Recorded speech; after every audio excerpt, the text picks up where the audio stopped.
Menjalani sidang dan menghadapi dua kasus hukum sekaligus jelas tidaklah mudah bagi seorang Saipul Jamil. Namun meski terbelenggu, pedangdut flamboyan ini berusaha menerimanya dengan ikhlas dan pasrah.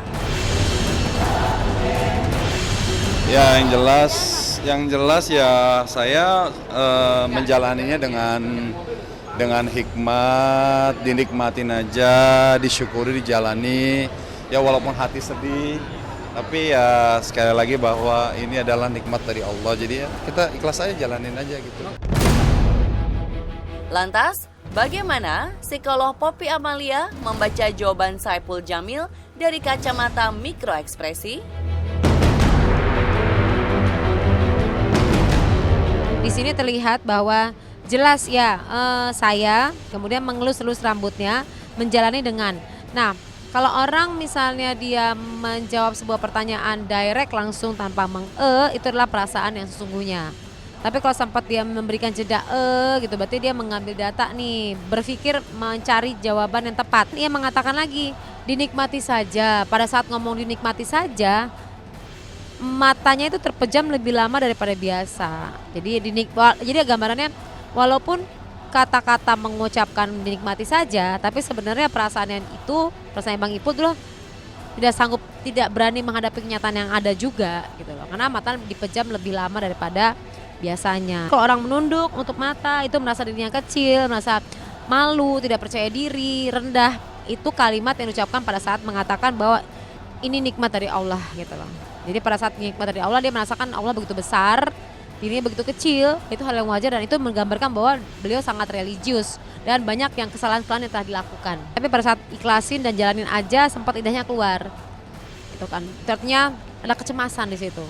Itu membasahi kerongkongan, tapi orang tuh biasanya kalau kering tuh ada kecemasan di situ. Jadi jalanin aja tapi ada kekhawatiran. Entah apa yang dikhawatirkan. Apakah berkaitan dengan kalimat yang disampaikan bahwa kadang kan saya 4 tahun nanti, gimana saya mau cari uang di mana gitu loh. Nah, berarti ada kekhawatiran terhadap uang di sini. Dalam kasusnya dengan KPK, mantan suami Dewi Persik ini bersikeras bahwa ia tak merugikan rakyat. Meski terlihat tenang menjalani sidang, kemarahan samar-samar tampak terlihat. Masalah di KPK-nya bukan masalah makan uang rakyat, alhamdulillahnya. Saya cuma dituduh menyuap doang, artinya kan saya tidak merugikan rakyat kan. Ia mengatakan bahwa saya pun juga ada kaitan sama KPK nih. Walaupun saya bersyukur banget nih katanya saya tidak mengambil uang rakyat gitu kan. Saya cuma dituduh menyuap doang, tapi pas saat dia ngomong menyuap doang itu tubuhnya agak sedikit maju, mata terbelalak, kemudian saya melihat ada seperti kemarahan. Ya, jadi artinya kemarahan karena ia tidak bermaksud seperti itu, tapi kok tambah hukumannya. Senin depan, sidang putusan akan dibacakan. Berharap bebas dan bisa mencari nafkah lagi menjadi tujuan Ipul untuk kembali menopang perekonomiannya yang kini pincang.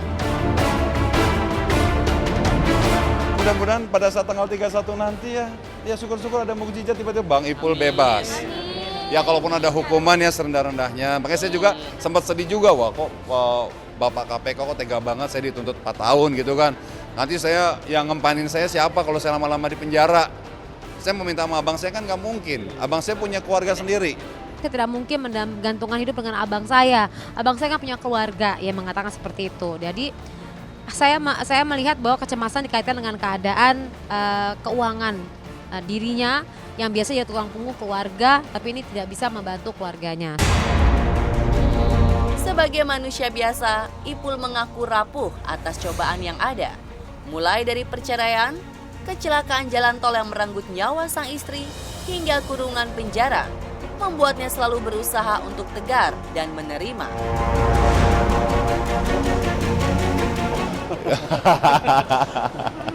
Sebenarnya sih saya sama seperti manusia-manusia yang lain. Saya juga ada sifat rapuh, ada sifat mengeluh, ada sifat cengeng juga. Cuman ya dengan adanya kejadian-kejadian terus menimpa saya dari zaman dulu saya di Cipularang, pada saat perceraian, pengadilan. Jadi hidup saya udah komplit, udah merasakan semua jenis pengadilan. Jadi ada pertanyaan bagaimana saya menghadapi masalah. Dia tertawa tuh untuk memberikan jeda, untuk memberikan jawaban yang tepat. Jadi hahaha, bisa juga karena dia untuk merilekskan tubuhnya, untuk menghadapi keadaan yang ada. Saya ada sifat rapuh gitu loh. Kemudian mengeluh, cengeng. Pas cengeng, yang menariknya dari kata cengeng ini pas mengatakan kalimat cengeng, ia menutup mata. Jadi saya cengeng. Jadi pada saat cengeng ini ia menutup mata, sebenarnya ia tidak mau melakukan atau kayak semacam kayak laki-laki pantang menangis nih gitu. Tapi ia malu dengan kondisi ia menangis itu, makanya dia menutup mata menghadapi kenyataan yang ada. Atas semua problematika yang dihadapi, apakah Ipul sampai pada tahap depresi? Depresi pasti ada lah, kan saya bisa bilang tadi, saya sama seperti manusia yang lain gitu. Cuman sekali lagi karena Allah yang menguatkan, akhirnya depresi itu bisa terminimalisirkan dengan baik. Mudah-mudahan saya selalu dijadikan pribadi yang selalu kuat menerima apapun, cobaan seperti apapun. Tapi saya bilang, ya Allah, udah ya Allah, pengennya yang enak-enak aja deh Allah gitu. Jangan yang susah-susah kayak gini. Tapi kita sendiri kita nggak bisa milih. Kalau kata Allah, ya udah Bang Ipul di penjara dulu, biar tahu seperti penjara itu seperti apa, jadi orang yang susah seperti apa gitu. Ya, ada sebuah kalimat yang ditanyakan, apakah Bang Ipul mengalami depresi? Ia mengatakan depresi pasti ada dan itu mengatakan dengan benar. Tapi pada saat dia mengatakan depresi tutup mata. Jadi tidak, pada saat depresi tutup mata, depresi pasti ada, tutup mata. Berarti ada sebuah kejadian pada saat dia depresi gitu loh.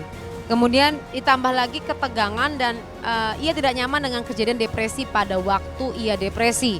Karena sampai kalimat yang dikeluarkan tuh belibet, jadi artinya ngomongnya sampai terserimpet. Ini menggambarkan kalau misalnya kejadian pada saat dia depresi itu sangat amat mengganggu emosinya.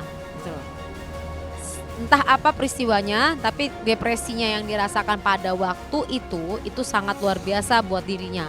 Sampai mau mengulang kalimat tuh sampai nggak lancar. Berarti sangat membekas sekali. Entah apa yang dilakukan pada waktu itu, saya tidak tahu gitu loh. Kesimpulan dari hasil wawancara tersebut terlihat bahwa Ipul menyesal dan tak ingin mengulanginya lagi. Mendekatkan diri pada Tuhan menjadi jalan terbaik yang bisa ia lakukan saat ini.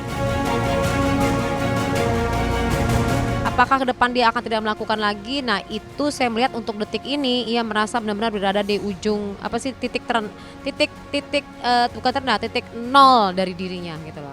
Jadi ini sebagai sebuah kondisi kontemplasi yang luar biasa dan pembelajaran yang luar biasa buat Bang Ipul di sini untuk ke depan, karena kaitannya pasti sama kondisi-kondisi hukum gitu. Dia yang dibutuhkan sama dirinya adalah kebebasan gitu loh. Dan tidak mau terulang lagi untuk ke depan seperti ini lagi gitu. Jadi tidak mau ada kaitan sama hukum, tidak mau ada peristiwa-peristiwa yang berbagai macam, dan tidak begitu mudah percaya dengan orang lain lagi. Dan tadi ya gambarannya sih dia untuk mengatasi persoalannya adalah mengaitkan dengan keberadaan Tuhan.